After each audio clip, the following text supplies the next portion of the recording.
Channel પર નવા હોય તો લાઇક, શેર અને સબસ્ક્રાઇબ કરવાનું ભૂલશો નહીં અને હા, આપના અન્ય મિત્રોને પણ આ વિડીયો જરૂરથી શેર કરજો. વ્યંજનના ઉચ્ચારણ વખતે ખાલી જગ્યાની મદદ લેવી પડે. જવાબ: સ્વર. ખોટી જોડણીવાળો શબ્દ પસંદ કરો. જવાબ એ. જિલ્લો.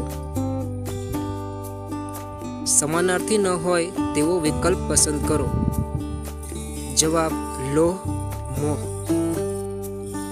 ધીરજ શબ્દનો વિરુદ્ધાર્થી શબ્દ જણાવો. જવાબ: ઉતાવળ.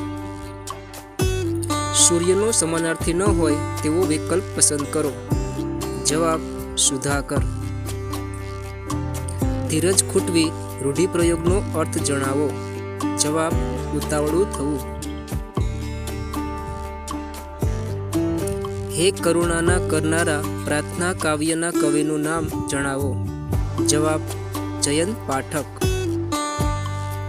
એક જ દે ચિનગારી કાવ્યના કવિનું નામ જણાવો. જવાબ: હરિહર પ્રાણ શંકર ભટ્ટ. નીચેનામાંથી અલ્પપ્રાણ વ્યંજન શોધો. જવાબ: ડી. વિપદ શબ્દનો સમાનાર્થી ન હોય તેવો વિકલ્પ પસંદ કરો. જવાબ: સંપત્તિ. ગુજરાતી ભાષામાં પોતાના સ્થાન ઉપરાંત નાકમાંથી બોલાતા ધ્વનિને ખાલી જગ્યા કહે છે. જવાબ: અનુનાસિક. કઈ રજાઓમાં બાળકો બાના ઘરે આવ્યા હતા? જવાબ: દિવાળીની. ભાભીનું ભર્યા ઘર એટલે શું? જવાબ: પરિવાર સાથેનું ઘર. ગંગા સ્વરૂપ શબ્દ કોના માટે પ્રયોજાયો છે? જવાબ: વિધવા સ્ત્રી. ઝરટ શબ્દનો શું અર્થ થાય? જવાબ: ઘરડું.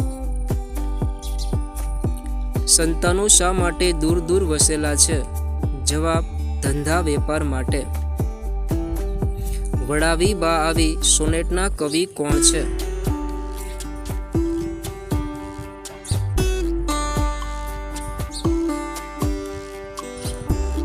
માતા પિતા માટે કાવ્યમાં કયો શબ્દ વપરાયો છે? જવાબ: જનક જનની. વડાવી બા આવી કાવ્યનો સાહિત્ય પ્રકાર કયો છે? જવાબ: સોનેટ.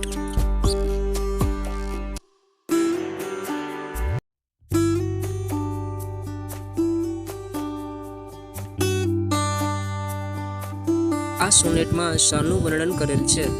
જવાબ: વિરહ વેદનાનું. કવિ નટવરલાલ કુબેરદાસ પંડ્યાનું ઉપનામ જણાવો. જવાબ: ઉષ્ણસ. સંતાનોને કોણ વડાવવા ગયું? જવાબ: બા. ઉભેખુનો શું અર્થ થાય? જવાબ: અવગણના કરવી. નવી પરણેલી સ્ત્રી માટે સોનેટમાં કયું વિશેષણ વપરાયેલ છે? જવાબ: નવોઢા. સોનેટ કાવ્ય પ્રકાર મૂળ કયા દેશનો છે? જવાબ: ઇટાલી. ઘરના સભ્યો વારાફરતી વિદાય લઈ રહ્યા છે કારણ કે? જવાબ: દિવાળીની રજાઓ પૂરી થઈ છે. સંતાનો દૂર દૂર કેમ વસેલા છે? જવાબ: ધંધાર્થે. નવા વર્ષના સંકલ્પો પાઠના લેખક કોણ છે? જવાબ: બકુલ ત્રિપાઠી. લેખક બકુલ ત્રિપાઠી કયા દિવસે સંકલ્પ કરે છે? જવાબ: બેસતા વર્ષે.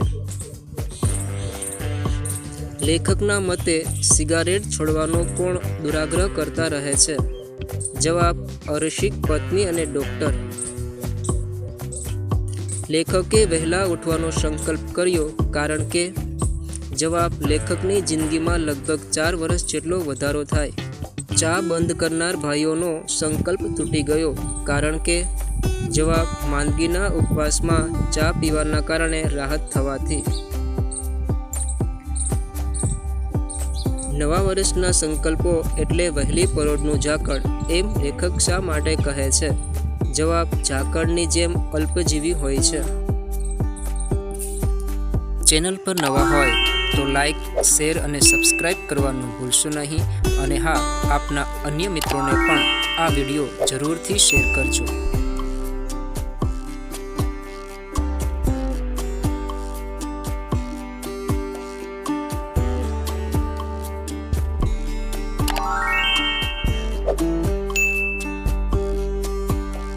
ચેનલ પર નવા હોય તો લાઈક, શેર અને સબસ્ક્રાઈબ કરવાનું ભૂલશો નહીં.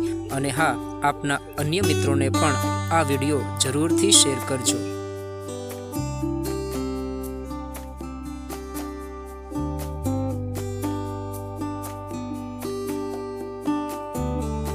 ચેનલ પર નવા હોય તો લાઈક, શેર અને સબસ્ક્રાઈબ કરવાનું ભૂલશો નહીં. અને હા, આપના અન્ય મિત્રોને પણ આ વિડીયો જરૂરથી શેર કરજો.